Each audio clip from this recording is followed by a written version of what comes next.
ಜಿಲ್ಲೆಯ ಮುಖ್ಯ ಕಾರ್ಯನಿರ್ವಾಹಕರಾದಂತಹ ಪ್ರವೀಣ್ ಅವರೇ, ಈ ಜಿಲ್ಲೆಯ ಪೊಲೀಸ್ ಅಧೀಕ್ಷಕರು, ಲೋಕಾಯುಕ್ತ ಪೊಲೀಸ್ ಅಧೀಕ್ಷಕರಾದಂತಹ ಶ್ರೀ ನಿಖಿಲ್ ಅವರೇ, ನನ್ನ ಸೋದರ ನ್ಯಾಯಮೂರ್ತಿಯಾದಂತಹ ಅರವಿಂದರ್ ಅವರೇ, ನಮ್ಮ ಜಿಲ್ಲೆಯ ಲೋಕಾಯುಕ್ತ ಪೊಲೀಸ್ ಅಧೀಕ್ಷಕರಾದಂತಹ ಆಂಟೋನಿ ಅವರೇ, ಈ ಕೋಲಾರ ಜಿಲ್ಲೆಯ ವಿಭಾಗಾಧಿಕಾರಿಗಳಾದಂತಹ ಡಾಕ್ಟರ್ ನೈತಿಲ್ ಅವರೇ, ಉಪವಿಭಾಗಾಧಿಕಾರಿಗಳು ಮೃಗಾಲ ವಿಭಾಗ ಡಿವೈಎಸ್ಪಿ ಮಾನೀಶ್ ಅವರೇ, ಶ್ರೀಮತಿ ಮೋನೀಶ್ ಅವರೇ, ನಮ್ಮ ಪ್ರಾಧಿಕಾರದ ಜಿಲ್ಲೆಯ ಮೆಂಬರ್ ಸೆಕ್ರೆಟರಿ ನಾಗೇಶ್ ಅವರೇ, ಶ್ರೀ ರಮೇಶ್ ಅವರೇ, ಉಪಕಾರ್ಯದರ್ಶಿಗಳು, ಶ್ರೀ ಗೀತಾ ಈ ತಾಲೂಕು ದಂಡಾಧಿಕಾರಿಗಳೇ, ರವಿಚಂದ್ರ ಅವರ ಕಾರ್ಯನಿರ್ವಾಹಕಾರಿಗಳು, ಶ್ರೀಧರ್ ಅವರೇ, ಎಲ್ಲ ವಕೀಲರೇ, ಎಲ್ಲ ಇಲಾಖೆಯ ಅಧಿಕಾರಿಗಳೇ, ಎಲ್ಲ ನಮ್ಮ ಸಾರ್ವಜನಿಕ ತಂದೆ ತಾಯಂದಿರೇ, ಮಾಧ್ಯಮ ಮಿತ್ರರೇ, ಬಂಧು ಬಳಗ, ನಾವು 1 ವರ್ಷ 5 ತಿಂಗಳು ಆಗಿದೆ. ನಾವು ಉಪಲೋಕಾಯುಕ್ತ ಆದ ಮೇಲೆ ಸುಮಾರು 16 ಡಿಸ್ಟ್ರಿಕ್ಟ್ ಹೋಗಿ ಪಬ್ಲಿಕ್ ಹಿಯರಿಂಗು, ಪೆಂಡಿಂಗ್ ಮ್ಯಾಟರ್ಸ್ 3 ದಿವಸ ಇದ್ದು ಒಂದಷ್ಟು ವಿಸಿಟ್ಗಳು ರೈಡ್ ಎಲ್ಲ ಮಾಡಿ ಒಂದು ರೌಂಡ್ ಆದ್ಮೇಲೆ ನಾವು ಅಟ್ಲೀಸ್ಟ್ ಈ ಪೆಂಡಿಂಗ್ ಮ್ಯಾಟರ್ಸ್ ತಾಲೂಕು ಹೋಗಿ ಮುಗಿಸ್ಬೇಕು ಅಂತ ಪ್ರಯತ್ನ ಪಟ್ಟು ಫಸ್ಟ್ ನನ್ನ ಜನ್ಮಭೂಮಿ ಶ್ರೀನಿವಾಸಪುರ ತಾಲೂಕಲ್ಲಿ ಹೋದ್ವಿ. ಒಂದು 3 ಕೇಸ್ ತಗೊಂಡೋಗಿದ್ವಿ. ಸುಮಾರು 50-60 ಕೇಸ್ ಮುಗಿದು ತದನಂತರ ತುಮಕೂರು ಡಿಸ್ಟ್ರಿಕ್ಟ್ಗೆ 3 ಡೇಸ್ 3 ದಿವಸ ಹೋಗಿದ್ವಿ. 400 ಕೇಸ್ ಪೆಂಡಿಂಗ್ ಕೇಸ್ ತಗೊಂಡೋಗಿ ಅದರಲ್ಲಿ 253 ಕೇಸನ್ನ ಇತ್ಯರ್ಥ ಮುಗಿಸಿದ್ವಿ. ಮತ್ತೆ ನಾವು ಕೋಲಾರ ಡಿಸ್ಟ್ರಿಕ್ಟ್ ಅಲ್ಲಿ ಅಂದ್ರೆ ಮುಳಬಾಗಿಲು, ಕೋಲಾರ, ಬಂಗಾರಪೇಟೆ, ಮಾಲೂರು, ಕೆಜಾಪುರ ಪೆಂಡಿಂಗ್ ಮ್ಯಾಟರ್ ಮುಗಿಸಬೇಕು ಅಂತ ಇವಾಗ ತಾಲೂಕು ಬರ್ತಾ ಇದ್ದೀನಿ. ಯಾಕೆ ಬರ್ತಾ ಇದ್ದೀನಿ ಅಂದ್ರೆ ನಮ್ಮ ಸಂವಿಧಾನ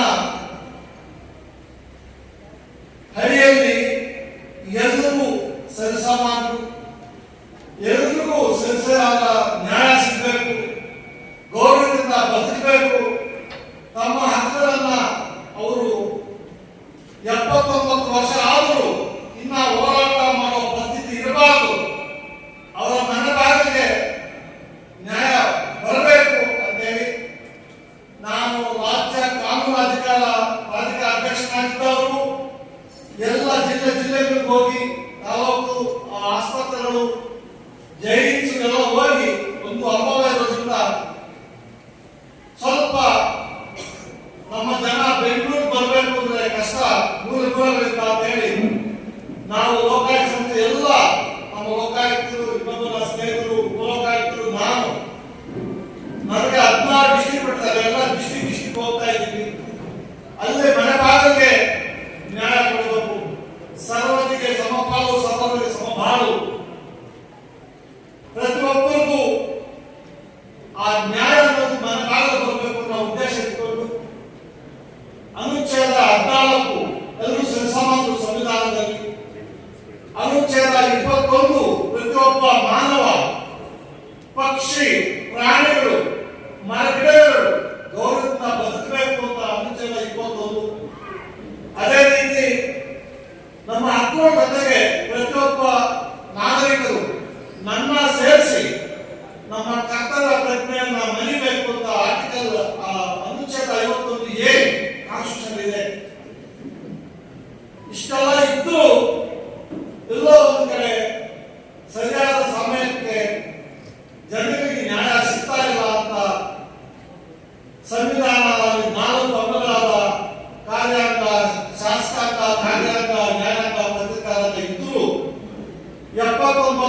ಸ್ವಾತಂತ್ರ್ಯ ಬಂದ್ರು ನಮಗೆ ಎಲ್ಲೋ ಒಂದ್ ಕಡೆ ಜನಗಳಿಗೆ ನಿಜವಾದ ನ್ಯಾಯ ಸಿಗ್ತಾ ಇದೆ ಅನ್ನೋ ಭಾವನೆ.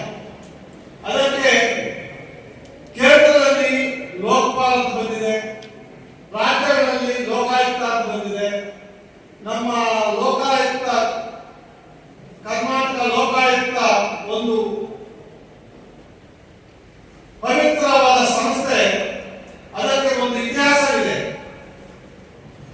ಸಿಟ್ಟಿಂಗ್ ಆಳಿದ್ದಂತಹ ಚೀಫ್ ಮಿನಿಸ್ಟರ್ನ ಜೈಲು ಕಳಿಸಿದಂತಹ ಒಂದು ಶಕ್ತಿ ನಮ್ಮ ಲೋಕಾಯುಕ್ತಕ್ಕಿದೆ.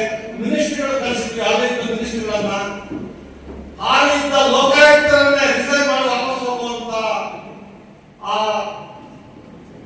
ಶಕ್ತಿ ಕರ್ನಾಟಕ. ಇಡೀ ಭಾರತದಲ್ಲಿ ಯಾವ ಎಕ್ಸೆಪ್ಟ್ ಹಿಮಾಚಲ ಪಂಜಾಬ್ ಹಿಮಾಚಲ ಪ್ರದೇಶ ಬಿಟ್ಟರೆ ಇಡೀ ಭಾರತದಲ್ಲಿ ಕರ್ನಾಟಕ ಲೋಕಾಯುಕ್ತ ಒಂದೇ ಗಟ್ಟಿ ಕೆಲಸ ಮಾಡ್ತದೆ. ಮೊನ್ನೆ ನಮ್ಮ ಹೈಕೋರ್ಟ್ ಅಲ್ಲಿ ಜಡ್ಜಿಗಳು ಹೇಳುದು ಇಡೀ ಭಾರತದಲ್ಲಿ ಕರ್ನಾಟಕ ಲೋಕಾಯುಕ್ತ ಹೆಚ್ಚಿಗೆ ಕೆಲಸ ಮಾಡ್ತಾ ಇದೆ. ಎಲ್ಲ ಒಂದ್ ಕಡೆ ಈ ಟೈಮ್ ಕೆಲಸ ಆಗದೆ ಇರಕ್ಕೆ ನಾವೆಲ್ಲರೂ ಕಾರಣ, ನಮ್ಮ ಅಧಿಕಾರಿಗಳು ಕಾರಣ. ಎಲ್ಲ ಅಧಿಕಾರಿಗಳು ಕೆಟ್ಟವರಿಲ್ಲ, ಎಲ್ಲ ಅಧಿಕಾರಿಗಳು ಒಳ್ಳೆಯವರಲ್ಲ, ಹಾಗೆ ಎಲ್ಲ ಸಾರ್ವಜನಿಕರು ಒಳ್ಳೆಯವರಲ್ಲ, ಒಳ್ಳೆಯವರು ಎಲ್ಲರೂ ಕೆಟ್ಟವರಲ್ಲ. ಆದರೆ ಒಳ್ಳೆಯವರ ಸಂಖ್ಯೆ ಅಧಿಕಾರ ವರ್ಗದಲ್ಲಿ ಸಮಾಜದಲ್ಲಿ ಕಮ್ಮಿ ಆಗ್ತಾ ಇದೆ. ಎಲ್ಲ ಒಂದ್ ಕಡೆ ಈ ಕಮ್ಮಿ ಆಗೋದ್ರಿಂದ ಅವರನ್ನ ನೆಟ್ಟಿಗೆ ಕೆಲಸ ಮಾಡಬೇಕು ಅಂತ ಈ ಲೋಕಾಯುಕ್ತ ಸಂಸ್ಥೆಗಳು ಉದ್ಭವ ಆಗಿದೆ. ತಮಾಷೆ ಏನು ಅಂದ್ರೆ ನಾವು ನೆಟ್ಟಿಗೆ ಕೆಲಸ ಮಾಡಬೇಕು, ಬೆಳಗ್ಗೆ ಎದ್ದು ರಾತ್ರಿ 12 ಗಂಟೆ 1 ಗಂಟೆ ಆಗುತ್ತೆ. ನಮ್ಮ ಜನ ಇದ್ದಾರೆ, ಸಂಘಗಳು, ಆಕ್ಟಿವಿಸ್ಟು, ಎಲ್ಲ ಆಕ್ಟಿವಿಸ್ಟು ಕೆಟ್ಟವರಲ್ಲ, ಎಲ್ಲ ಸಂಘಗಳು ಕೆಟ್ಟದಲ್ಲ. ದೇರ್ ಆರ್ ಗುಡ್ ಪೀಪಲ್, ಒಳ್ಳೆ ಸಂಘಗಳಿದೆ, ಅದರಿಂದ ಸಮಾಜಕ್ಕೆ ಒಳ್ಳೆ ಕೆಲಸ ಮಾಡಲಿಕ್ಕೆ ಅವರು ಪ್ರಯತ್ನ ಮಾಡ್ತಾ ಇದ್ದಾರೆ. ನಾನೊಂದು ಈ ಗ್ರಾಮ ಪಂಚಾಯತ್ಗಳಲ್ಲಿ ಆ ದುಡ್ಡನ್ನ ಕಲೆಕ್ಟ್ ಮಾಡಿಕೊಂಡು ಟೈಮ್ಗೆ ಕೊಡ್ತಾ ಇಲ್ಲ ಅಂತೇಳಿ ಒಬ್ರು ಕೊಂಚೆ ಶಿವರುದ್ರಪ್ಪ ಅಂತ ಒಬ್ಬ ಸಮಾಜ ಕಾರ್ಯಕರ್ತ, ಅವರಿಂದ ಸುಮಾರು 30 ಕೋಟಿ ದುಡ್ಡು ಬಂದಿದೆ. ನಾನು ಕೊಡ್ತಿದ್ದೆ. ಅವರನ್ನ ಲೋಕಾಯುಕ್ತ ಸಮಸ್ಯೆ ಕರೆಸಿ ಸುಮಾರು 400-500 ಆಫೀಸರ್ಗಳ ಮುಂದೆ ನಿಲ್ಲಿಸಿ ಇಂತಹ ಸಮಾಜ ಕಾರ್ಯಕರ್ತರಾಗಬೇಕು ನಾನು ಹೇಳಿದೆ. ಅದೇ ರೀತಿ ಕೆಲವು ಸಮಾಜ ಕಾರ್ಯಕರ್ತರು ತಮ್ಮ ಸ್ವಾರ್ಥಕ್ಕೋಸ್ಕರ ಆನೆಸ್ಟ್ ಆಗಿರುವಂತಹ ಆಫೀಸರ್ನ ಎದುರಿಸಿ ಅವರ ಮೇಲೆ ಸುಳ್ಳು ಕೇಸುಗಳಾಗ್ತಾರೆ. ಅಂತವರಿಗೆ ನಾನು ನಿಮ್ಮ ಮುಖಾಂತರ ಎಚ್ಚರಿಕೆ ಕೊಡ್ತಾ ಇದ್ದೀನಿ. ನಿಮ್ಮ ದಬ್ಬಾಳಿಕೆ, ನಿಮ್ಮ ಸ್ವಾರ್ಥಕ್ಕೋಸ್ಕರ ನೀವು ಯಾವ ಅಧಿಕಾರವನ್ನು ಮುಟ್ಟಕ್ಕಾಗಲ್ಲ.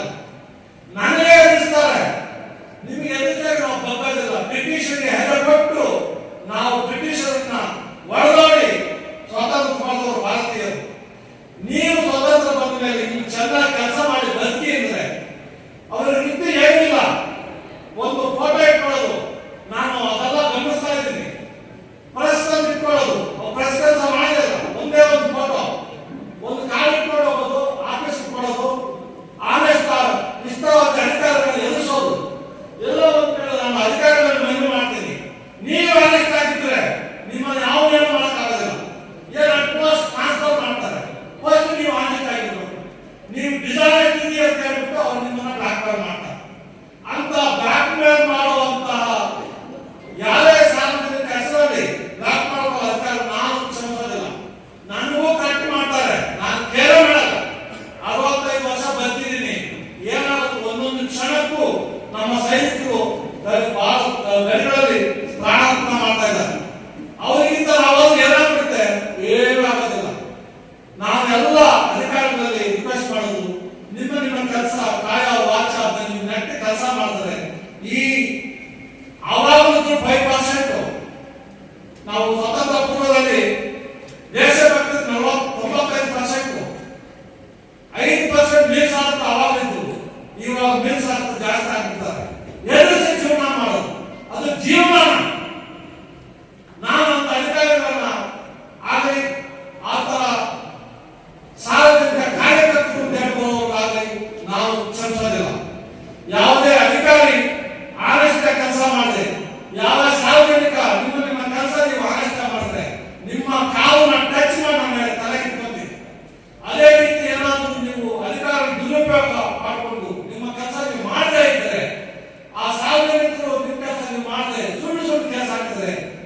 ನಾನು ಬಿಡೋದು. ಕಲಂ 13 ಒಬ್ಬ ಅಧಿಕಾರಿ ನೆಟ್ಟಿ ಕೆಲಸ ಮಾಡ್ತಾ ಇದ್ರೆ ಅವರು ಅನ್ಫಿಟ್ ಕಂಟಿನ್ಯೂ ಇನ್ ಪೋಸ್ಟ್ ಅಂತ ಲೋಕಾಯುಕ್ತ ಸಂಸ್ಥೆಯಲ್ಲಿ ಕಲಂ 13 ಒಂದು ಕಲಂ ಇದೆ. ಅದನ್ನು ನಾನು ಡಿಕ್ಲೇರ್ ಮಾಡಿದ್ರೆ 3 ತಿಂಗಳು ಗೌರ್ಮೆಂಟ್ ಇಂಟರ್ಫಿಯರ್ ಆಗ್ತಾ ಇದ್ರೆ ಅವ್ರ ಕೆಲಸ ಕಳ್ಕೊತಾರೆ. ಅದೇ ಸುಮಾರು ನಾವು ಅಧಿಕಾರಿ ಏನು ಕಳಿಸ್ತೀವಿ, ಬನ್ನಿ ಅಂತ 2 ತಿಂಗಳು 3 ತಿಂಗಳು ಮೊದಲೇ ಟೈಮ್ ಕೊಡ್ತೀವಿ, ನೀವು ಇಂಟರ್ವ್ಯೂ ಬರೋದಿಲ್ಲ. ಬರದೇ ಇದ್ರೆ ಸೆಕ್ಷನ್ 70 ಅದರಲ್ಲಿ insulting Lokayukta, you are not respecting the words orders of the Lokayukta ಅಂತ ನಿಮಗೆ ಆಕ್ಷನ್ ತಗೊಳ್ಳೋಕೆ ಅವಕಾಶ ಇದೆ. ಅದೇ ರೀತಿ ನಮ್ಮ ಮುಂದೆ ಈ ತರ ಬಂದಾಗ ಪಬ್ಲಿಕ್ ಹಿಯರಿಂಗ್ ಅಲ್ಲಿ ನಾವು ಆರ್ಡರ್ ಮಾಡ್ತೀವಿ, ಅಂಡರ್ಟೇಕಿಂಗ್ ತಗೊಂಡಿಲ್ಲ, ನಾವು ಮಾಡ್ತೀವಿ ಗೊತ್ತಿಲ್ಲ ಅಂತ 1 ವರ್ಷ ಆದ್ರೂ ಮಾಡೋದಿಲ್ಲ. ಅಂತವ್ರ ಮೇಲೆ ನಾನು ಸೆಕ್ಷನ್ 17 ಕಂಟೆಂಪ್ಟ್ ಆಗ್ತಾ ಇದ್ದೀನಿ. ಕಂಟೆಂಪ್ಟ್ ಅಂತ 6 ತಿಂಗಳು ನೀವು ಜೈಲು ಹೋಗ್ತೀರಿ. ಅದನ್ನ ಅವಕಾಶ ಮಾಡಬೇಡಿ. ಈ ಎಲ್ಲರ ಮಧ್ಯದಲ್ಲಿ ಸುಮಾರು 25,000 ಕೇಸ್ ನಮ್ಮ ಪೆಂಡಿಂಗ್ ಇದೆ. 3 ಜನ ಒದ್ದಾಡ್ತಾ ಇದ್ದೀವಿ ನಾವು ಹೋಗ್ತಾಯಿದ್ದೀವಿ. ಯಾಕೆ ಅಂತ ನಾವು ಒಬ್ಬ ವಕೀಲರಾಗಿ 27 ವರ್ಷ, ಅದರಲ್ಲಿ 15 ವರ್ಷ ಸರ್ಕಾರಿ ವಕೀಲರಾಗಿ, ಜಡ್ಜ್ ಆಗಿ 8 ವರ್ಷ ನಾನು ನೋಡ್ತಾ ಇದ್ದೀನಿ. ಇವಾಗ ನೋಡ್ತಾ ಇದ್ದೀನಿ, ಕೋರ್ಟ್ ಅಲ್ಲೂ ನೋಡ್ತೀನಿ. ಹಲವು ಸುಳ್ಳು ಕೇಸುಗಳಲ್ಲಿ, ಕೋರ್ಟ್ ಅಲ್ಲೂ ಸುಳ್ಳು ಕೇಸುಗಳಿಂದ ನಿಜವಾದ ಕೇಸ್ ನ್ಯಾಯ ಸಿಗ್ತಾ ಇಲ್ಲ. ಇಲ್ಲಿ ನಮ್ಮಲ್ಲಿ 25,000 ಕೇಸ್ ಪೆಂಡಿಂಗ್ ಇದೆ. ಇದರಲ್ಲಿ ಸುಮಾರು 8,000 ಕೇಸ್ ಸುಳ್ಳು ಕೇಸ್ ಇದೆ. ನೋಡುತ್ತೆ ಯಾಕೆ ಸುಳ್ಳು ಕೇಸ್ ಹಾಕ್ತಾರೆ? ಸುಮ್ಮನೆ ಈ ಬಿಲ್ಡಿಂಗ್ ಕಟ್ಟಿದ್ದಾರೆ, ಅದು ಸಬ್ ಸ್ಟ್ಯಾಂಡರ್ಡ್ ಒಂದು ಕೇಸ್ ಹಾಕ್ತಾರೆ, ಏನು ಹಾಕೋದಿಲ್ಲ, ಅದಕ್ಕೆ ಮೆಟೀರಿಯಲ್ ಕೊಡೋದಿಲ್ಲ. ನಾವು ಅದೆಲ್ಲ ಚೆಕ್ ಮಾಡಿ ಅಧಿಕಾರಿಗಳನ್ನು ಕರೆಸಿ ಎಲ್ಲ ಮಾಡಿದಾಗ ಎಂಕ್ವೈರಿ ಆಗಿ 1 ವರ್ಷ ಆಗುತ್ತೆ. ಆಮೇಲೆ ಅವ್ರನ್ನ ಕರೆದು ನೋಡಪ್ಪ ಎಲ್ಲ ಕರೆಕ್ಟ್ ಆಗಿದೆ ಬಾ ಅಂದ್ರೆ ಅದಕ್ಕೆ ಆನ್ಸರೇ ಮಾಡಿ. ನಾವು ಅಲ್ಲಿಂದ ಬರ್ತೀವಿ, ನೋಟಿಸ್ ಕೊಡ್ತೀವಿ, ಅವ್ರು ಹಾಗೆ ಇಲ್ಲ ಅಂತ ಹೇಳಿದ್ರೆ ಕೇಸ್ ಹಾಕಿದ ಮೇಲೆ ಕೈ ಸಿಗಲ್ಲ. ಅಂದ್ರೆ ಎಲ್ಲೋ ಒಂದು ಕಡೆ ನಮ್ಮ ಅಧಿಕಾರಿಗಳು ಈ ನಮ್ಮ ಸಂಬಂಧಪಟ್ಟ ಕಂಪ್ಲೇಂಟ್ ಒಂದು ಆಗ್ಬಿಡ್ತಾರೆ. ಕೇಸ್ಗಳು ಕ್ರಾಫ್ಟ್ ಆಗ್ತವೆ, ಡಿಎ ಎನ್ಕ್ವೈರಿ ಮಾಡ್ತೀವಿ, ಅಲ್ಲಿ ಎವಿಡೆನ್ಸ್ ಅಲ್ಲಿ ಎವಿಡೆನ್ಸ್ಗೆ ಬರಲ್ಲ. ಇವ್ರು ಕೆಲಸ ಮುಗಿದೋದ್ರೆ ಅವರು ನಮ್ಮ ಮೀಟಿಂಗು ಬರಲ್ಲ, ಫಂಕ್ಷನ್ ಬರಲ್ಲ. ಫಸ್ಟ್ ಸಮಾಜ ಬದಲಾಗಬೇಕು. ನಾವು ಎಲ್ಲವರೆಗೂ ದುಡ್ಡು ತಗೊಂಡು ಓಟ್ ಹಾಕ್ತೀವೋ ಅಲ್ಲಿವರೆಗೂ ದೇಶ ಉದ್ಧಾರ ಆಗುತ್ತೆ. ನೀವು ನಾನು ಎಲ್ಲರೂ ಬದಲಾಗಬೇಕು. ಸಮಾಜ ಬದಲಾಗದೇ ಇದ್ರೆ ಈ ದೇಶ ಮುಂದೆ ಒಂದು ದಿವಸ ಭಾರಿ ಕಷ್ಟ ಅನುಭವಿಸಬೇಕಾಗುತ್ತೆ. ದೇಶಭಕ್ತಿ ನಮ್ಮಲ್ಲಿಲ್ಲ, ಸ್ವಾರ್ಥ ತುಳುಕಾಗ್ತಾ ಇದೆ. ದಯವಿಟ್ಟು ಎಲ್ಲರೂ ನಾನು ರಿಕ್ವೆಸ್ಟ್ ಮಾಡಿ, ಎಲ್ಲ ಅಧಿಕಾರಿಗಳು ತಮ್ಮ ತಮ್ಮ ಕೆಲಸ ನಿಷ್ಠೆಯಿಂದ ಮಾಡಿ. ಸಾರ್ವಜನಿಕರು ನಿಜವಾದ ಜೆನ್ಯೂನ್ ಕೇಸ್ ಇದೆ, ಬನ್ನಿ ನಾನು ಸಪೋರ್ಟ್ ಮಾಡ್ತೀನಿ. ಬ್ಲಾಕ್ ಮೇಲ್ ಮಾಡಕ್ ಬಂದ್ರೆ ನಾನು ಬಿಡೋ, ಯಾವ ಬ್ಲಾಕ್ ಮೇಲ್ ಬಗ್ಗಲ್ಲ. ಯಾರೋ ಹೇಳೋದಂತೆ ಪ್ರೆಸಿಡೆಂಟ್ ಅಭಿಪ್ರಾಯ ಕಳಿಸ್ತೀನಿ, ಈ ಪೋಸ್ಟ್ ಗೋಸ್ಕರ ನಾನು ಬಂದಿಲ್ಲ, ಸಮಾಜ ಸೇವೆಗೋಸ್ಕರ ಬಂದಿದ್ದೀನಿ. ಎಲ್ಲ ಜೀವನದಲ್ಲಿ 45 ವರ್ಷ ನೋಡಿದ್ದೀನಿ, ನನಗೆ ಏನು ಬೇಕಾಗಿಲ್ಲ, ದುಷ್ಟ ಸಮಾನ ಮಾಡಿ ಬಂದಿದ್ದೀನಿ. ದಯವಿಟ್ಟು ಎಲ್ಲ ಸಹಕಾರ ಮಾಡಬೇಕು. ನನಗೆ ಎಲ್ಲ ಅಧಿಕಾರಿಗಳು, ಎಲ್ಲ ಸಾರ್ವಜನಿಕರು ದಯವಿಟ್ಟು ಕೈ ಜೋಡಿಸಿ. ನಿಮ್ಗೆ ಏನ್ ಬೇಕು ನಾನು ಕೊಡ್ತೀನಿ. ನಾನು ಬಂದ ತಕ್ಷಣ ವ್ಯವಸ್ಥೆ ಆಗಿದ್ದೀನಿ. ನನ್ನ ಆಸ್ತಿ ಅಂತಸ್ತು ಎಲ್ಲ ವ್ಯವಸ್ಥೆ ಆಗ್ತದೆ. ಯಾರು ಬೇಕು ತಗೋಬಹುದು. ನೀವು ಸುದ್ದಿ ಮೊಬೈಲ್ ಹಾಕಿ ಸಿಗುತ್ತೆ. ಅದಕ್ಕೆ ಯಾವುದಕ್ಕೆ ಎದುರಲ್ಲ ನಾನು. ನೀವು ಬ್ಲಾಕ್ ಮೇಲ್ ತಂತ್ರ ಬಿಡಿ. ಅಧಿಕಾರಿಗಳಾಗಲಿ ಸಾರ್ವಜನಿಕರಾಗಲಿ ದಯವಿಟ್ಟು ಬ್ಲಾಕ್ ಮೇಲ್ ತಂತ್ರ ಬಿಡಿ. ನಿಮ್ಮ ಜೆನ್ಯೂನ್ ಕೇಸ್ ನಾನು ಸಪೋರ್ಟ್ ಮಾಡ್ತೀನಿ. ಆಸ್ಪತ್ರೆಗೆ ಹೋಗ್ತೀವಿ, ಅದೇ ಬೆಡ್ಗಳು ನೋಡಕ್ಕಾಗಲ್ಲ. ಆ ದಿನಗಳು ಎಷ್ಟು ವರ್ಷ ಆಗಿರ್ತಾವ, ಗೌರ್ಮೆಂಟ್ ದುಡ್ಡು ಬರುತ್ತೆ, ಅದು ಉಪಯೋಗ ಆಗ್ತಾ ಇಲ್ಲ. ಮೊನ್ನೆ ನಾನು ಬಂಗಾರಪೇಟೆ ಅಲ್ಲಿ ಸುಮಾರು 22 ಜನ ಡಾಕ್ಟರ್ಸ್ ತಾಲೂಕು ಮಟ್ಟದಲ್ಲಿ ಡಾಕ್ಟರ್ ಅಲ್ಲಿ ಇರಬೇಕು ಅಂತ ನಾನು ಗಲಾಟೆ ಮಾಡಿದಾಗ ನಮ್ಮ ಡಾಕ್ಟರ್ ಸುಳ್ಳು ಅಪ್ಡೇಟ್ ಹಾಕ್ಬಿಟ್ಟು ನನ್ನ ಮುಂದೆ ಎಲ್ಲ ನಾವಲ್ಲಿ ಬಾಡಿಗೆ ಇದೀವಿ ಅಂತ ನಮ್ಮ ನಾನು ಲೋಕಾಯುಕ್ತ ಆಂತಲ್ಲಿ ಕಳಿಸಿ ಚೆಕ್ ಮಾಡಿ ಸರ್ ಅಂತ ಹೇಳಿದ್ರೆ ಎಲ್ಲ ಸುಳ್ಳು, ಫೇಕ್ ರೆಂಟ್ ಇತ್ತು. ಕೊನೆಗೆ ನಮ್ಮ DHO ಅನ್ನು ಕರೆಸಿ, ಅಡ್ಮಿಷನ್ ಆಫೀಸರ್ ಕರೆಸಿ ನಾನು ಅವರಿಗೆ ಇದೊಂದು ಸಾಕು ನಿಮ್ಮ ಮನೆ ಕಳ್ಸಕ್ಕೆ ತಪ್ಪಾಗಿ ಸರ್ ನಾವು ಮಾಡ್ತೀವಿ ಅಂತ. ಇವಾಗ 22 ಜನ ಡಾಕ್ಟರ್ಸ್ ಹೆಡ್ ಕ್ವಾರ್ಟರ್ ಇರಬೇಕು. ನಮ್ಮ DC ರವಿ ಅವರು ನಾನು ಬಂದ ತಕ್ಷಣ ರಿಕ್ವೆಸ್ಟ್ ಮಾಡ್ಕೊಂಡೆ, ಎಲ್ಲ ಅಧಿಕಾರಿಗಳು ಹೆಡ್ ಕ್ವಾರ್ಟರ್ ಇರಬೇಕು ಅಂತ. ಅವರು ಸತ್ಯಾಶ ಮಾಡುದು, ಆರ್ಡರ್ ಮಾಡುದು, ಆದ್ರೂ ಕೂಡ ಇರಲಿಲ್ಲ. ಆ 22 ಜನ doctor for the first time in the entire Karnataka ನಮ್ಮ ಬಂಗಾರಪೇಟೆ ಎಲ್ಲರೂ ವಾಸವಾಗಿದ್ದಾರೆ.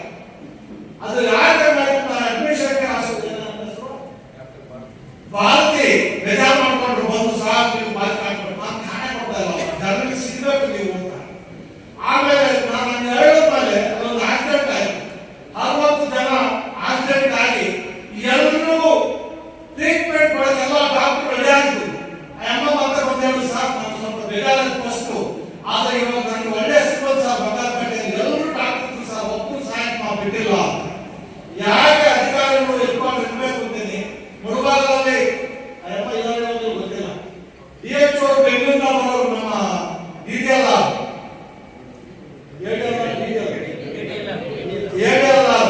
ಅವ್ರು ಬೆಂಗಳೂರಿಂದ ಬರೋರು. ಅಲ್ಲಿ ನರಸಾಪುರ ಇಟ್ಕೊಂಡು 12 ಗಂಟೆ ಬಂದು ಮತ್ತೆ 4 ಗಂಟೆ ಹೋಗುದು. ಜನರು ಸಿಗಬೇಕು. ನನ್ನ ನೋಡಕ್ಕೆ ಆರಾಮ ಬರ್ತಾರೆ ಅಧಿಕಾರಿ, ನಮ್ಮ ಸಾರ್ವಜನಿಕರು. ಒಬ್ಬ ತಹಸೀಲ್ದಾರ್ ನೋಡಕ್ಕೆ ಒಳಗಡೆ ಬಿಡಲ್ಲ. ದಯವಿಟ್ಟು ಕೆಲಸ ಮಾಡಬೇಡಿ. ಎಲ್ಲ ಅಧಿಕಾರಿಗಳು ಯಾರೇ ಬರಲಿ 2 ನಿಮಿಷ ಮಾತಾಡಿ.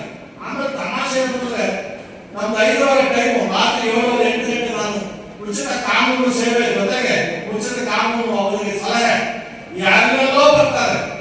ಆಮೇಲೆ ಬಂದವರು ನನ್ನ ತಮಾಷೆ ಆಯ್ತು, ಸರ್ ನನ್ನ ಹೆಂಡತಿ ಡೈವರ್ಸ್ ಕೊಟ್ಟಿದ್ದ ನಮ್ಮ ರವಿಯವರು ಬರ್ತಾ ಇದ್ರು, ಅದು ನಮಗೆ ಬರೋಲ್ಲಪ್ಪ ಅಂದ್ರೆ ನೀವೇನಕ್ಕಿದ್ದಾರೆ ಉಪಲೋಕಾಗಿ ನಾವೇ ಕೊಡ್ಕೋಬೇಕು, ನಾವೇ ಲಾನ್ ಇಟ್ಕೋಬೇಕು ಅಂತ. ದಯವಿಟ್ಟು ಯಾರೇ ನಮ್ಮ ಸಾರ್ವಜನಿಕರು ಅಧಿಕಾರಿಗಳು ನಮ್ಮ ಲೋಕಾಯುಕ್ತ ಸಂಸ್ಥೆಯಲ್ಲಿ ನಾನು ಬಂದ ಮೇಲೆ ಇದೆಲ್ಲ ಬುಕ್ಗಳು ಮಾಡಿಸಿದೀನಿ. ದಯವಿಟ್ಟು ಎಲ್ಲ ಓದ್ಕೊಡಿ. ನಮಗೆ ಏನು ಅಧಿಕಾರ ಇದೆ ನೋಡ್ಕೊಂಡು ಬನ್ನಿ. ನಮ್ಮ ಅಧಿಕಾರ ಒಳಗೆ ನಾವು ನಮ್ಮ ಕೆಲಸ ಮಾಡ್ತೀವಿ. ಕೋರ್ಟ್ ಅಲ್ಲಿ ಕೇಸ್ ಇರುತ್ತೆ, ನಾವೇ ಹೋಗ್ಬೇಕು ಅಂತ ಹೇಳ್ತೀರ. DC ಮುಂದೆ ರಿವಿಷನ್ ಇರುತ್ತೆ, AC ಮುಂದೆ ಅರ್ಜಿ ಇರುತ್ತೆ. ಸರ್ ಫೋನ್ ಮಾಡಿ ಸರ್ ಹೇಳಿ ಸರ್. ಆ ಕೆಲಸ ನಾವು ಮಾಡೋದು. ಅವ್ರ ಕೆಲಸ ಮಾಡಬೇಕು, ಬಿಡದೆ ನಾನು ಯಾರು ಬಿಡಲ್ಲ. ನೀವು ಬೇರೆ ಕಡೆ ಅವಕಾಶ ಇದ್ದು ಇನ್ನೂ ಒಂದು ಮಾಡಿ ಅಂತ ಹೇಳೋದು ತಪ್ಪಾಗುತ್ತೆ. ಬೇರೆ ಅವಕಾಶ ಇದ್ದಾಗ ನಾನು ಮಾಡಕ್ ಬರೋದಿಲ್ಲ. ಆಮೇಲೆ ಇಲ್ಲಿ ಮಾಮೂಲಲ್ಲಿ ಯಾಕೆ ನಾನು ಹೇಳ್ತೀನಿ ಅಂದ್ರೆ, ನಾನೇನು ಕೆಲಸ ಮಾಡ್ತಾ ಇರೋದು ಯಾವ ದೊಡ್ಡ ಮನುಷ್ಯ ಹೇಳಿದ ಈ ಕಾಲ ಬರೋದು ಅದಕ್ಕೆ ಹೇಳ್ತಾ ಇದ್ದೀನಿ. ನಾನು ಬಂದ್ಮೇಲೆ ಏನ್ ಡಿಸ್ಟ್ರಿಕ್ಟ್ ಅಲ್ಲಿ ಮಾಡಿದೀನಿ ಅಂತ ಯಾವನು ಮಾಡಕ್ ಸಾಧ್ಯ ಇಲ್ಲ. ಪಂಚಾಯತ್ ಮುಗ್ತಾ ಇದ್ದೀನಿ, ತಾಲೂಕು ಮುಗ್ತಾ ಇದ್ದೀನಿ. ಜನರಿಗೆ ಸೇವೆ ಮಾಡಬೇಕು ಅಂತ ಬಾಳೆ ಬಂದವ ಮಾತಾಡ್ಬೋದು. ಏನಾಯ್ತಿದ್ರೆ ಡಿಸ್ಕಷನ್ ಬಂದ್ರಿ, ನಾನು ರೆಡಿ ಆಗಿದ್ದೀನಿ. ನಿಮ್ಗೆ ಏನ್ ಬೇಕು ನಾನು ಕೊಟ್ಟಿದ್ದು ಬನ್ನಿ. ಇಲ್ಲಿ ಮೈನ್ಸ್ ಅಲ್ಲಿ ಒಬ್ಬ ಸತ್ತೋದಾಗ ನಾನು ಪೇಪರ್ ಅಲ್ಲಿ ನ್ಯೂಸ್ ಮಾಡಿದೆ. ನಮ್ಮ ಕೋಲಾರ ಪತ್ರಿಕೆ ಪೇಪರ್ ಬಂದಾಗ ಆ ನ್ಯೂಸ್ ಅನ್ನ ತಗೊಂಡು ಕೇಸ್ ಶುರುವಾಗಿ ರಿಜಿಸ್ಟರ್ ಮಾಡಿದೆ. ನಮ್ಮ ಮೈತ್ರಿ ಮತ್ತೆ ನಮ್ಮ ನಾಗದೇವರು ಇಬ್ಬರನ್ನ ಕಳಿಸಿದೆ. ನಾನು ನಮ್ಮ ಮೈತ್ರಿ ಇಬ್ಬರನ್ನ ಏನು ನಾವು ಸತ್ತೋಗಿದ್ದವ್ರು ಏನ್ ಕೊಡ್ತೀರಾ ಸರ್? ಕೇಸ್ ರಿಜಿಸ್ಟರ್ ಆಗಿದೆ. ಕೇಸ್ ರಿಜಿಸ್ಟರ್ ಆಗಿ ಏನಾಗುತ್ತೆ, ಅವನು ಬೇರೆ ಸ್ಟೇಟ್ ಇಂದ ಬರಬೇಕು. ಇಲ್ಲಿ ಅವ್ರು ಏನಾಗುತ್ತೆ ಏನು ಕೊಡಲ್ಲ. ಸುಮಾರು ಕೇಸ್ ರಿಜಿಸ್ಟರ್ ಮಾಡಿ ನಾನು ಮೈತ್ರಿ ಮತ್ತೆ ನಮ್ಮ ಡಿವೈಎಸ್ಪಿಗೆ ಜಗಳ ಮಾಡಿ ಗಲಾಟೆ ಮಾಡಿಸಿ ಅವರಿಗೆ 15 ಲಕ್ಷ ದುಡ್ಡು ಕೊಡಿಸಿದ್ದೀನಿ. 15 ಲಕ್ಷ ದುಡ್ಡು ಅವರಿಗೆ ಹೆಂಡತಿಗೆ ಕೊಡೋದು ಮಾಡಿ ಆ ಹೆಂಡತಿಗೆ ಅಲ್ಲೊಂದು ಕೆಲಸ ಸಿಕ್ಕಿದೆ, ಪಾರ್ಟ್ ಟೈಮ್ ಕೆಲಸ, ಮಕ್ಕಳ ಸ್ಕೂಲ್ ಸೇರಿಸಿದ್ದೀವಿ. ಅದೊಂದು ನಾವು ಮಾಡಿ ಅದಾದ್ಮೇಲೆ ನಾನು ಎಚ್ಚರಿಕೊಂಡೆ. ನಮ್ಮ ಡಿಸ್ಟ್ರಿಕ್ಟ್ ಅಲ್ಲಿ ಕ್ರಶ್ ಓನರ್ಸ್ ಕೆಲಸ ಮಾಡೋರು, ಮೈನ್ಸ್ ಓನರ್ ಕೆಲಸ ಮಾಡೋ ಲೇಬರ್ಸ್ಗೆ ಎಲ್ಲರಿಗೂ ಇನ್ಶೂರೆನ್ಸ್ ಮಾಡಲೇಬೇಕು ಅಂತ ಫಸ್ಟ್ ಟೈಮ್ ಕರ್ನಾಟಕ ಹಿಸ್ಟ್ರಿಯಲ್ಲಿ ಕೋಲಾರ ಡಿಸ್ಟ್ರಿಕ್ಟ್ ಅಲ್ಲಿ ಎಲ್ಲ ನಮ್ಮ ಲೇಬರ್ಸ್ಗೆ, ಮೈನ್ಸ್ ಕೆಲಸ ಮಾಡೋರಿಗೆ ಮತ್ತೆ ಕ್ರಷರ್ ಕೆಲಸ ಮಾಡೋರಿಗೆ ಸುಮಾರು 400 ಜನ ಫಸ್ಟ್ ಟೈಮ್ ಇನ್ಶೂರೆನ್ಸ್ ಆಗಿದೆ. ಅವ್ರು ಎಲ್ಲ ಸತ್ತರೆ ಇವಾಗ ಆಟೋಮೆಟಿಕ್ ಆಗಿ ಅವರಿಗೆ 15 ಲಕ್ಷ ದುಡ್ಡು ಬರುತ್ತೆ. 50,000 ಕಟ್ಟಬೇಕು. ಓನರ್ಗೂ ಅನುಕೂಲ ಆಯ್ತು, ಸಮಾಜಕ್ಕೂ ಅನುಕೂಲ ಆಯ್ತು. ಆ ಒಂದು ಒಳ್ಳೆ ಕೆಲಸ ಮಾಡಕ್ಕೆ ನಮ್ಮ ಅಧಿಕಾರಿಗಳನ್ನ ನಾನು ರಿಕ್ವೆಸ್ಟ್ ಮಾಡ್ತೀನಿ. ಇವಾಗ ಅವರ ಗ್ರೂಪ್ ಇನ್ಶೂರೆನ್ಸ್ 50,000 ರೂಪಾಯಿ ಕಟ್ತಾರೆ. ಒಬ್ಬ ಸತ್ರ ಅವ್ರು 15 ಡಿಪೆಂಡ್ಸ್ ಅಪಾನ್ ಸರ್ವಿಸ್, ಅವ್ರು 15 20 ಲಕ್ಷ ದುಡ್ಡು ಬರುತ್ತೆ ಅವರಿಗೆ. ಇಂತಹ ಒಳ್ಳೆ ಕೆಲಸಗಳನ್ನ ಮಾಡಕ್ಕೆ ನಾವು ಈ ರಾಯಚೂರಲ್ಲಿ ಹೋಗಿದ್ದೀವಿ. ಇಲ್ಲೂ ಮುಳುಬಾಗಲು ಆಯ್ತು. ಆಸ್ತಿಗೆ ಹೋದ್ರೆ 100 ಜನ ಮಾತ್ರ ಉಳಿದಿದ್ದಾರೆ. 420 ಜನಕ್ಕೆ ಬಿಲ್ ಆಗ್ತದೆ ಗೌರ್ಮೆಂಟ್. ಒಂದು ಬಿಡಿದ್ರೆ 2,100 ರೂಪಾಯಿ ಬರುತ್ತೆ ಗೌರ್ಮೆಂಟ್ ಇಂದ. 3 ವರ್ಷ ದುಡ್ಡಿಲ್ಲ ಅವ್ರು ಅಂತ ಬೆಳಕಾಗುತ್ತಾ. ನಾನು ಕೇಸ್ ರಿಜಿಸ್ಟರ್ ಮಾಡಿದೆ, ಅದಕ್ಕೆ ಥ್ರೆಟ್. ಇವ್ರು ಏನ್ ಮಾಡೋಕ್ಕಾಗುತ್ತೆ ನಮ್ಮನ್ನ? ನಾವು ನಿಮ್ಮಲ್ಲಿ ಒಬ್ಬನು 146 ಕೋಟಿ, ನಾನು ಒಬ್ಬ ನಿಮ್ಮಲ್ಲಿ ಮನುಷ್ಯ ಕೂತ್ಕೊಂಡಾಗೋಗ್ಬೇಕಾಯ್ತು. ನಾನು ಒಬ್ಬ ಆರ್ಡಿನರಿ ಮನುಷ್ಯನ ಜೊತೆ ಕೆಲಸ ಮಾಡ್ತೀನಿ. ಅದನ್ನ ಬಿಟ್ಟು ಒಳ್ಳೆ ಒಳ್ಳೆ ಕೆಲಸಗಳನ್ನ ಮಾಡಿ ಅಂತ ಇಲ್ಲಿ ನಮ್ಮಲ್ಲಿ ಗುರುವಾಗಲೂ ಆಯ್ತು. ಅವರು ಅಂಗನವಾಡಿ ತಾಯಿಗಳಲ್ಲಿ ನಮ್ಮ ಅಡಿಗೆ ಮಾಡೋನು ಅಪಾರ್ಟ್ನಲ್ಲಿ ಆಗ್ತಾನೆ 22 ಜನಕ್ಕೆ, ಇನ್ನೊಬ್ರು ಕಾವಲುಗಾರ ಆಗ್ತಾನೆ. ಇದೆಲ್ಲ ನಾವು ಸಹಿಸಲ್ಲ ಸರ್. ಅಲ್ಲಿ ಮಕ್ಕಳೇ ಇಲ್ಲ. 20 ಜನಕ್ಕೆ ಮಕ್ಕಳು ಕೊಡೋದು, ದುಡ್ಡು ತಗೊಳ್ಳೋದು ಗೌರ್ಮೆಂಟ್ ಅನ್ಯಾಯ ಮಾಡೋದು. ಈ ತರ ಸಹಿಸಲ್ಲ. ಆಸ್ಪತ್ರೆಗಳಿಗೆ ನಾನು ಸಿದ್ದಾಂತಕ್ಕೆ ಹೋದಾಗ ಒಬ್ಬ ಡಾಕ್ಟರು ದಿನಕ್ಕೆ ಒಂದು 20 ಜನಕ್ಕೆ ಬರ್ಕೊಡ್ತಾರೆ. ಅಂದ್ರೆ ಪರ್ ಡೇ 20,000 ರೂಪಾಯಿ ಅವನಿಗೆ ಪ್ರೈವೇಟ್ ಕ್ಲಿನಿಕ್ ಅನುಕೂಲ ಆಗುತ್ತೆ. ತಿಂಗಳಿಗೆ ಎಷ್ಟಾಯ್ತು? 6 ಲಕ್ಷ ಬಂತು. ಇಂತಹ ಇವರನ್ನ ಮರಗಟ್ಟಬೇಕು. ನಾನು DHO ಕರೆಸಿ DHO ಸ್ಟಾರ್ಟ್ ಆಗಿ ನಾನೇ ಜೊತೆಗೆ ಮಾಡಿ ಅಂತ ಇವೆಲ್ಲ ನಿಲ್ಲಿಸಿದ್ದೀನಿ. ಅದಕ್ಕೆ ಒಂದು ಸರ್ವಿಸ್ ಮಾಡಿಸಿದ್ವಿ. ಯಾರೇ ಆಸ್ಪತ್ರೆಯಲ್ಲಿ ಏನೇ ಪ್ರಾಬ್ಲಮ್ ಆದರೂ ಗೌರ್ಮೆಂಟ್ ದುಡ್ಡು ಕೊಡುತ್ತೆ. ಪರ್ ಡೇ ತಾಲೂಕು ಆಸ್ಪತ್ರೆಗೆ 10,000 ರೂಪಾಯಿ ಕೊಡುತ್ತೆ, ಡಿಸ್ಟ್ರಿಕ್ಟ್ ಆಸ್ಪತ್ರೆ 20,000 ರೂಪಾಯಿ ಕೊಡುತ್ತೆ. ನಾವು ಯಾರಾದ್ರೂ ಸಾರ್ವಜನಿಕ ಆಸ್ಪತ್ರೆಗೆ ಹೋದಾಗ ಮೆಡಿಸಿನ್ ಇಲ್ಲ ಅಂದ್ರೆ ಆಚೆ ಬರ್ಕೊಳ್ಳೋದಿಲ್ಲ, ಅವರೇ ಕೊಡಬೇಕು, ಕಳಿಸ್ಕೊಡ್ಬೇಕು. ಆ ತರ ಸರ್ವಿಸ್ ಮಾಡಿಸಿದ್ದೀನಿ. ಆಮೇಲೆ ಈ ಫೇಕ್ ಡಾಕ್ಟರ್ಸ್ ಭಾರಿ ಪ್ರಾಬ್ಲಮ್ ಎಲ್ಲ ಕಡೆ. ಫೇಕ್ ಡಾಕ್ಟರ್ಸ್ ನಾವು ಬಂದ ಮೇಲೆ ಆ ಫೇಕ್ ಡಾಕ್ಟರ್ ಸುಮಾರು ನಮ್ಮ ಡಿಸ್ಟ್ರಿಕ್ಟ್ ಅಲ್ಲಿ ತೋರಿಸ್ಬಿಟ್ಟಿದ್ದೀವಿ. ಅವರಿಂದ ಸುಮಾರು ಜನ ಸತ್ತೋದ್ರು, ಅನ್ಯಾಯ ಸತ್ತೋಗ್ತಾ ಇದ್ರು. ಆ ಫೇಕ್ ಡಾಕ್ಟರ್ಸ್ ಅನ್ನ ಕಂಟ್ರೋಲ್ ಮಾಡಿದ್ದೀನಿ. ನೀವು ಟೈಮ್ಗೆ BEO ನಮ್ಮ ಟೀಚರ್ಸ್ ಅಕ್ಕಪಕ್ಕ ಊರಲ್ಲಿ ಸ್ಕೂಲ್ ಇದ್ರೆ ಅಟೆಂಡೆನ್ಸ್ ಹಾಕ್ಬಿಟ್ಟು ವ್ಯವಸಾಯಕ್ಕೆ ಹೋಗ್ಬಿಡೋದು, ಇಲ್ಲ ಈ ಬಡ್ಡಿ ಹಾಕ್ಬೇಕು. ಇದೆಲ್ಲ ಆಗ್ಬಾರ್ದು ಅಂತ DDPI BEO ಸಂಘರ್ಷ ಮಾಡ್ತಿದ್ವಿ. ಜೊತೆಗೆ ನಮ್ಮ ಪ್ರೈವೇಟ್ ಇದು ಒಂದು ದೊಡ್ಡ ಆಘಾತ ನನಗೆ. ನಮ್ಮ ತಾಲೂಕಲ್ಲಿ 24-25 ಪಂಚಾಯತ್ ಹೋಗಿದ್ದೀನಿ. ಎಲ್ಲ ಪಂಚಾಯತ್ ಕೇಸ್ ಲಿಸ್ಟ್ ಮಾಡ್ಬಿಡ್ತೀನಿ. ಯಾಕೆ ಆಗ್ತಾ ಇದೆ ಅಂದ್ರೆ ನಮ್ಮ PDOಗಳು ನಮ್ಮ ಇಒ ಇಲ್ಲ ಇದ್ದಾರೆ, ಈ ಗುರುವಾರ ಇಒ ಇಲ್ಲ ಇದ್ದಾರೆ. PDOಗಳು ಪಂಚಾಯತ್ ಆಫೀಸರ್ಸ್ ಅಲ್ಲಿ SC/ST ಮಕ್ಕಳಿಗೆ ಅಂತ ಹೇಳ್ಬಿಟ್ಟು ಗ್ರಾಂಟ್ ಬರುತ್ತೆ, ಅವರಿಗೆ ಐಡೆಂಟಿಫೈ ಮಾಡಿ ಓದೋ ಮಕ್ಕಳಿಗೆ ಅವಕಾಶ ಕೊಡಬೇಕು. ಇವ್ರು ಯಾರೋ ಕೊಟ್ಟು ಹಾಕೋದು. ಆಮೇಲೆ ಈ ಗೋಡ್ ಸೆಟ್ ಕೌ ಸೆಟ್ ಅಂತ ಮಾಡ್ತಾ ಇದ್ದಾರೆ. ಎಲ್ಲ ಶ್ರೀಮಂತರಿಗೆ ಕೊಡ್ತಾರೆ. ಯಾರು ಎಲ್ಲ ಶ್ರೀಮಂತರಿಗೆ ಕೊಟ್ಟಿರೋದು. ಒಂದು ಊರಲ್ಲಿ ಹೋದ್ರೆ ಎಲ್ಲ ಶ್ರೀಮಂತರಿಗೆ ನಮಗೆ ಕೊಡ್ತಾ ಇಲ್ಲ. ಎಲ್ಲ ಒಂದು ಸ್ಕೀಮ್ಗಳು ಏನು ಗೌರ್ಮೆಂಟ್ ಸ್ಕೀಮ್ಗಳು ಬರ್ತಾ ಇದೆ ಬಡವರಿಗೆ ಅಂತ. ಆ ಸ್ಕೀಮ್ಗಳು ಬರೀ ನೀವು ನಾವು ನಮ್ಮ ಮಕ್ಕಳು ಬಿಟ್ಟರೆ ಸಮಾಜಕ್ಕೆ ಸೇರ್ತಾ ಇಲ್ಲ. ಇಂಥವೆಲ್ಲ ನಾವು ಬಹಳ ಸೀರಿಯಸ್ ಆಗಿ ತಗೊಂಡಿದ್ದೀನಿ, ಮಾಡ್ತಾ ಇದ್ದೀವಿ. 79 ವರ್ಷ ಆದ್ರೂ ಸ್ವಾತಂತ್ರ್ಯ ಬಂದ್ರು ನಮ್ಮ ಸೈನಿಕರು ಒಂದು ಸೈಡ್ ಕೊಡಕ್ ಆಗ್ತದ ನಮ್ಗೆ. ಅದಕ್ಕೆ ಮೊನ್ನೆ ಬಿಫೋರ್ ಇಂಡಿಪೆಂಡೆನ್ಸ್ ನಾನು ನಮ್ಮ ಲೋಕಾಯುಕ್ತ ಸೇರ್ಕೊಂಡು 178 ತಾಲೂಕಲ್ಲಿ ಸುಮೋಟಕ್ಕೆ ಲಿಸ್ಟ್ ಮಾಡಿ ಸೈನಿಕರಿಗೆ ಕೊಡಲೇಬೇಕು ಅಂತ ನಮ್ಮ DC ಅವರು ಆಲ್ರೆಡಿ ಆಗ್ತದೆ ಸರ್.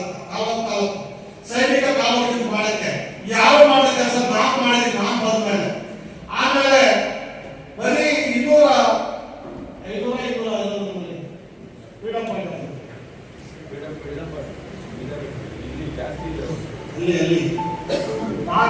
ಫ್ರೀಡಮ್ ಪಾಯಿಂಟರ್ಸ್ 150 ಜನ ಎಂಟೈರ್ ಕರ್ನಾಟಕದಲ್ಲಿ ಬಹಳ ಸ್ವತಂತ್ರ ಹೋರಾಟದಂತ ಫ್ರೀಡಮ್ ಪಾಯಿಂಟರ್ಸ್ ಅಂದ್ರೆ ಅವರು 95-100 ವರ್ಷ ಆಗಿದೆ. ಅವರೆಲ್ಲ ಸತ್ತಿದ್ದಾರೆ. ಕೆಲವರು ಡಿಪೆಂಡೆಂಟ್ಸ್ ಇಟ್ಟಿದ್ದಾರೆ. ಅವ್ರಿಗೆ ಪೆನ್ಷನ್ ಕೊಡಕ್ಕೆ ತೊಂದರೆ ಮಾಡ್ತಾ ಇದ್ರು. ಇದಕ್ಕೆ ಒಂದು ಕಡೆ ಹಾಕಬೇಕು ಅಂತ ಹೇಳಿ ನಾನು ಎಂಟೈರ್ ಸ್ಟೇಟ್ ಅನ್ನ ಸುಮಾರು ರಿಜಿಸ್ಟರ್ ಮಾಡಿ ಫ್ರೀಡಮ್ ಫೈಟರ್ಸ್ ಸೈನಿಕರು ಬಿಟ್ಟು ಫ್ರೀಡಮ್ ಫೈಟರ್ಸ್ ರಿಜಿಸ್ಟರ್ ಮಾಡಿದ್ವಿ. ಅದಲ್ಲದೆ ನಾನು ಹೋದಾಗ ಆಟೋ ಆಫೀಸರ್ಗಳಲ್ಲಿ ಎಲ್ಲಿ ನೋಡಿದ್ರು ಅಂದ್ರೆ ನಾನು ಬೆಂಗಳೂರಲ್ಲಿ ಕಸ್ತೂರಿ ನಗರದಲ್ಲಿ ಇಳಿದೆ. 82 ಏನು ಆಸೆಗಳು ಎದುರುಗಡೆ ಶಾಪ ಸಿಗ್ತವೆ. 48 DMO ಎದುರು ಶಾಪ ಸಿಗ್ತವೆ. ಕೇಸ್ ರಿಜಿಸ್ಟರ್ ಮಾಡಿದೀವಿ. ಯಾಕೆ ಆಗ್ತಾ ಇದೆ ಅಂದ್ರೆ ಆ ಕಾರ್ಡ್ ಮೇಲೆ 2,000, 3,000, 5,000 ಕಾರ್ಡ್ ಮೇಲೆ ಇಟ್ಟು ನಾನೆಲ್ಲ ಓಟ ಹಾಕಿ ನಿಮ್ಗೆಲ್ಲ ಕೊಡಿಸಿದೆ. ಓಟ ಜ್ವರ ಬಂತು. ಎಲ್ಲ ಒಂದು ಕಡೆ ಆಫೀಸ್ಗಳನ್ನ ಬಂಡವಾಳ ಮಾಡ್ಕೊಂಡ ಅಧಿಕಾರಿಗಳು ಬಂದ್ರೆ ನಾವು ಲೈಸೆನ್ಸ್ ತಗೊಂಡ್ರೆ ಅದು ಆಗಬಾರ್ದು. ಅದಕ್ಕೆ ಎಂಟೈರ್ ಸ್ಟೇಟ್ ಅಲ್ಲಿ ಇವಾಗ ಥ್ರೂ ಕಮಿಷನರ್ ಎಲ್ಲ ಸರ್ಕಾರಿ ಮಾಡಿದೀವಿ. ಕಂಪಲ್ಸರಿ ಎಲ್ಲ ಸ್ಕೂಲ್ ಬಸ್ಗಳು ಎಷ್ಟೋ FC ಇಲ್ಲ. ಬಳ್ಳಾರಿ ಹೋದಾಗ 250 FC ಇಲ್ಲ. ಆ ಮಕ್ಕಳು ಆಕ್ಸಿಡೆಂಟ್ ಕೇಳೋದಿಲ್ಲ. ಆ ಥರವೆಲ್ಲ ಇವಾಗ ಕಂಟ್ರೋಲ್ ಆಗ್ತಾ ಇದೆ. ಜೊತೆಗೆ ಮೊನ್ನೆ ನಾವು ಈ ಆಗಸ್ಟ್ ಸೆಪ್ಟೆಂಬರ್ ಅಲ್ಲಿ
ನೀವು ಏನ್ ಬೇಕೋ ನಾವು ಬೆಳ್ಕೋಬಹುದು, ಏನ್ ಬೇಕೋ ನೀವು ನಿಮ್ಮ ಇದನ್ನು ಮಾಡಬಹುದು. ಆದ್ರೆ ಯಾವುದಕ್ಕೂ ಬಗ್ಗೆ ಪ್ರಶ್ನೆ ಇಲ್ಲ.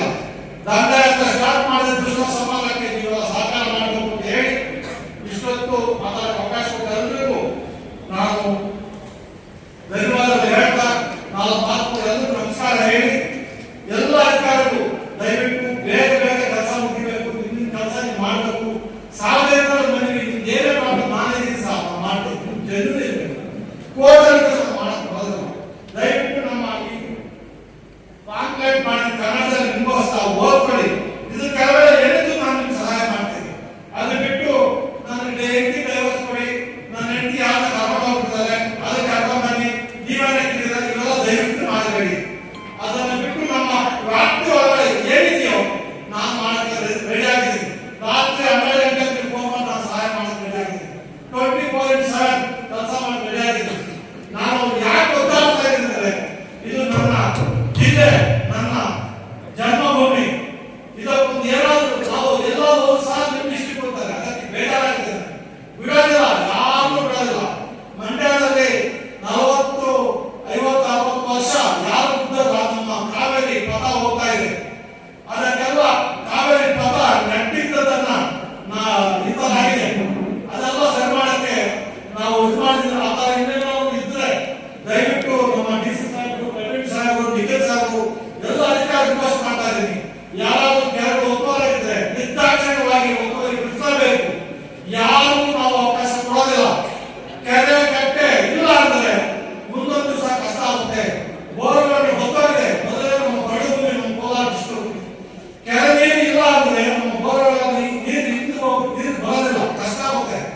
ಅದರ ಮುಂದೊಂದು ದಿವಸ ನಮಗೆ ನಮ್ಮ ಮಕ್ಕಳಿಗೆ ತೊಂದರೆ ಆಗುತ್ತೆ. ದಯವಿಟ್ಟು ಎಲ್ಲರೂ ರಿಕ್ವೆಸ್ಟ್ ಮಾಡೋದು, ಎಲ್ಲ ಕಾರ್ಯಗಳು ಒಪ್ಪಂದ ಮಾಡಬೇಡಿ. ನೀವು ಯಜಮಾನರು ಗೊತ್ತಿರುತ್ತೆ, ವಯಸ್ಸಾದವರು ಗೊತ್ತಿರುತ್ತೆ. ನಾವು ಚಿಕ್ಕ ವಯಸ್ಸಲ್ಲಿ ಎಷ್ಟು ತೋಪುಗಳಿತ್ತು, ಎಷ್ಟು ಕೆರೆಗಳಿತ್ತು, ಎಲ್ಲ ಮಾಯ. ಇವತ್ತು ಎಲ್ಲ ಮಾಯ. ಎಲ್ಲೋ ಒಂದು ಕಡೆ ಪ್ರಾಣಿ ನಮ್ಮ ಮೇಲೆ ವಿರುದ್ಧ ಆಗಿದೆ, ನೇಚರ್ ವಿರುದ್ಧ ಆಗಿದೆ, ನಮ್ಮ ಪ್ರಕೃತಿ ವಿರುದ್ಧ ಆಗ್ತಾ ಇದೆ. ಪ್ರಕೃತಿನ ಹೊಡೆದು ನಾವು ನಾಶ ಮಾಡ್ತಾ ಇದೀವಿ. ಮುಂದೊಂದು ದಿವಸ ನಮ್ಗೆ ಏನು ಸಿಗಲ್ಲ. ನಾನು ನೋಡಿದೆ 300 ಅಡಿ ಒಳಗಡೆ ಹೋಗಿದೆ, ಬ್ಯಾಲೆನ್ಸ್ ಇಲ್ಲ. ಅದು ಗಣಿಗಾರಿಕೆ ಮಾಡಿಕೊಂಡು ಈ ನಮ್ಮ ಹಳ್ಳಿಗಳ ಮೊದಲು ಈ ಪ್ರಾಣಿ ಸತ್ತೋದ್ರೆ ರಣಹದ್ದುಗಳು ಇದೇನು ಫ್ರೆಶ್ ಬಿದ್ದಾವೆ, ಆ ಮಾಂಸ ತಿಂದು ಆ ಇದನ್ನು ಬಿಟ್ಟಿದ್ದಾವೆ, ಏನು ಮುಳ್ಳರು ಆ ತರ ಕಾಣುತ್ತೆ. ಮಾಲೂರಲ್ಲಿ ಮುಳುಗಾಲದಲ್ಲಿ ಇದೆ ಅಂತ ಬರ್ತೀನಿ, ಮುಳುಗಾಲಕ್ಕೂ ಬರ್ತೀನಿ ನಾನು. ಎಲ್ಲೋ ಒಂದ್ ಕಡೆ ಕಾನೂನುಬದ್ಧವಾಗಿ ನೀವು ಮಾಡ್ಕೊಳ್ಳಿ, ಬ್ಯಾಲೆನ್ಸ್ ಇರಬೇಕು. ಕಾನೂನು ಪ್ರಕಾರ ಎಷ್ಟಿದೆ ಅಷ್ಟಿರ್ಬೇಕು. ಇಂಬ್ಯಾಲೆನ್ಸ್ ಆದ್ರೆ ಕಷ್ಟ ಆಗುತ್ತೆ. ಮುಂದೊಂದು ಸಾರಿ ನೇಚರ್ ನಮಗೆ ವಿರುದ್ಧ ಆಗುತ್ತೆ. 20 ಅಡಿ ತೆಗಿಬೇಕು ಅಂತ 300 ಅಡಿ ತೆಗೆದ್ರೆ ಯಾವ ನ್ಯಾಯ ಅಲ್ಲಿ? ಅದಕ್ಕೆ ನಮ್ಮ ಅಧಿಕಾರಿಗಳು ಶಾಮಿಲ್ ಆಗ್ತಾರೆ. ಅದು ಆಗ್ಬಾರ್ದು. ನಾವು ನಮ್ಮ ಊಟ ತಿಂದ್ರೆ ನಮಗೆ